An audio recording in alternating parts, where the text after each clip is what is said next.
वृश्चिक राशि जून 2025 में कैसी रहने वाली है, सब कुछ जानते हैं। स्वास्थ्य, शिक्षा, वैवाहिक जीवन, भाग्य, करियर, नौकरी, सबके बारे में जानते हैं। तो चलिए प्रारंभ करते हैं। आपका स्वागत है आपके अपने चैनल में। नमस्कार, राधे राधे। स्वास्थ्य से प्रारंभ करते हैं। मैं आपको ये चंद्र राशि पर आधारित ये फलादेश बता रहा हूँ। स्वास्थ्य से प्रारंभ करते हैं कि स्वास्थ्य कैसा रहने वाला है।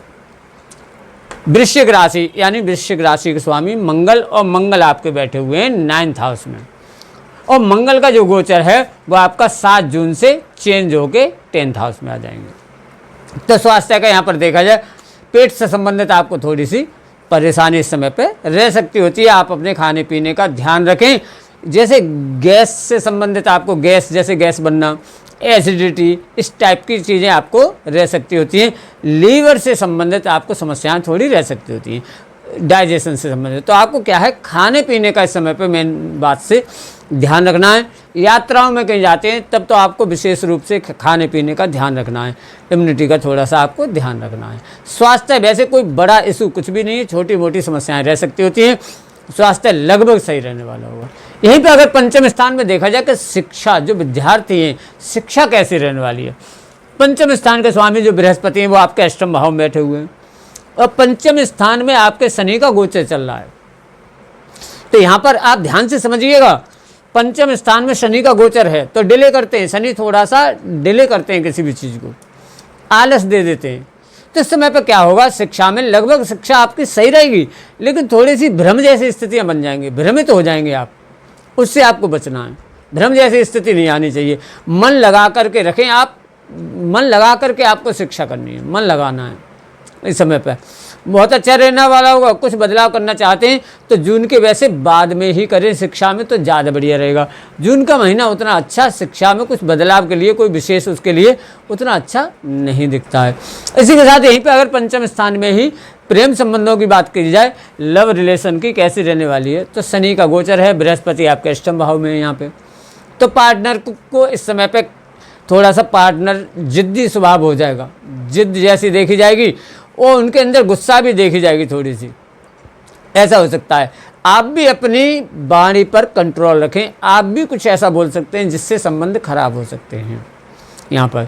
वैसे लगभग सही रहने वाला होगा, कोई बड़ा इशू नहीं दिखता है।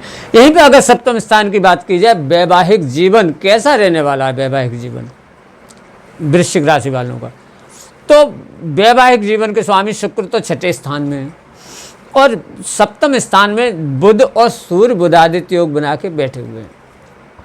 तो यहाँ पर वैवाहिक जीवन में कह सकते हैं कि कुछ उतार चढ़ाव तो आपको यहाँ पे देखने को मिल सकते हैं, और जून के मध्य तक तनाव हो सकते हैं आपके, तो आपको संभाल के रखना है। जब तक 15 जून से ये सूर्य का गोचर बदलेगा, जून के मध्य तक आप समझ लीजिएगा, 20 तक लगभग थोड़े से तनाव रह सकते हैं, उनसे आपको संभाल के रखना होगा। यात्राओं में ध्यान रखें। अगर आप कहीं यात्राओं में जाते हैं, साथ में पति पत्नी आप साथ जाते हैं, तो तनाव रह सकते हैं। यात्राओं में विशेष रूप से ही तनाव की स्थिति बन सकती होती है, उसका आप ध्यान रखें। वैसे वैवाहिक जीवन लगभग सही रहने वाला होगा, किसी प्रकार का कोई खास मेजर इशू नहीं दिखता है। यहीं पे अगर देखी जाए भाग्य की बात की जाए, नवम स्थान, ये नवम स्थान होता है भाग्य का, 9th हाउस, और 10th हाउस होता है कैरियर का। तो भाग्य स्थान की अगर बात की जाए, नवम स्थान की, तो नवम स्थान के जो स्वामी है चंद्रमा, वो तो सवा 2 दिन में बदल जाते हैं, लेकिन नवम स्थान में जो अभी गोचर जो चल रहा है वो मंगल का चल रहा है, और मंगल कर्क राशि में तो नीच की स्थिति में है। तो यहाँ पर मंगल का आपका 7 जून से मंगल केंद्र में चले जाएंगे। तो यहाँ पे भाग्य की अगर बात की जाती है तो भाग्य लगभग सही रहने वाला होगा। जब तक ये मंगल यहाँ पर हैं तब तक थोड़ा सा आपको ध्यान रखना है। कुछ नया करना है, अगर कुछ नया करना चाहते हैं तो आप बिल्कुल कर सकते हैं, बदलाव कर सकते हैं। 7 जून के बाद तो बहुत ही अच्छा रहने वाला होगा, आप ये समझ लीजिएगा। लेकिन बस एक बात का ध्यान रखें, कोई भी काम आप जल्दबाजी में नहीं करें, सोच समझ के तसल्ली से करना है, बहुत अच्छा भाग्य साथ देने वाला होगा। यहीं पर अगर करियर की बात की जाए, दसम स्थान की, तो इसमें केतु का गोचर है, और दसम स्थान के जो स्वामी हैं सूर्य, वो आपके 7th हाउस में है। तो यहाँ पर अगर करियर की बात करते हैं तो करियर भी आपका सही रहने वाला है। यहाँ पर पहले से बहुत सही हो जाएगा। कैरियर में अब तक जो चल रहा होगा उसमें आपको काफ़ी बदलाव दिखेंगे, बहुत अच्छा रहने वाला होगा। शुरू में बहुत अच्छा रहेगा, स्टार्टिंग जो रहेगी वो भी अच्छी रहेगी। और 15 जून के बाद गुस्से पर आपको ध्यान रखना है। 15 जून के बाद ऐसी स्थिति आ सकती है कि आपको गुस्सा आ सकता है, गुस्से पर आपको ध्यान रखना होगा। काम का लोड आपको बढ़ सकता है, इस समय पर काम का लोड बढ़ सकता है। यात्राएं आपकी हो सकती हैं इस समय पर, और कुछ तनाव भी हो सकते हैं। यहाँ पर करियर में देखा जाए, जहाँ पर आप नौकरी करते हैं, जहाँ पर आप जॉब करते हैं, वहाँ थोड़ी सी तनाव की स्थिति रह सकती होती है। नौकरी मिलने की उम्मीद भी इस समय पर थोड़ी सी कम लगती है। यहाँ पर अगर करियर को देखा जाए तो लगभग आपका मध्यम रहने वाला होगा। यहीं पर अगर व्यापार की बात की जाए कि व्यापार की स्थिति क्या रहने वाली है, और बाकी भाई आपकी अपनी कुंडली भी डिपेंड करती है कि आपकी कुंडली में ग्रहों की पोजीशन क्या है, उसके अकॉर्डिंग भी रहता है। तो अगर व्यापार की यहाँ पर बात की जाए, व्यापार देखा जाए कि व्यापार कैसा रहने वाला है, तो शुरुआत में बहुत ही सही रहने वाला होगा लगभग व्यापार स्टार्टिंग। और 15 जून के बाद कुछ आपको उतार चढ़ाव यहाँ पर दिखेंगे। 15 जून के बाद थोड़े से व्यापार में आपको उतार चढ़ाव दिखेंगे। मध्यम रहने वाला होगा आपका लगभग व्यापार भी इस समय पर।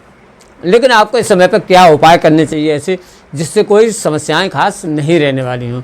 सबसे ज़रूरी तो यही है कि आप बृहस्पति के गुरु का मंत्र का जाप कीजिए। आप ओम ग्राम ग्रीम ग्रोम सह गुरुवे नमः, इस मंत्र का आप जाप कीजिए। उगते हुए सूरज को, सूरज निकलते हैं सुबह जब उगते हैं उस समय जितना जल्दी हो सकता है आप सूर्य को जल दीजिएगा। और मंगल के मंत्र का भी आप यहाँ पर जाप कीजिएगा। ओम क्राम क्रीम क्रोम सह भौमाय नमः, इस मंत्र का भी आपको जाप करना है। और गाय को हरा चारा देना है, तो आपको कोई खास समस्याएं नहीं रहने वाली होंगी।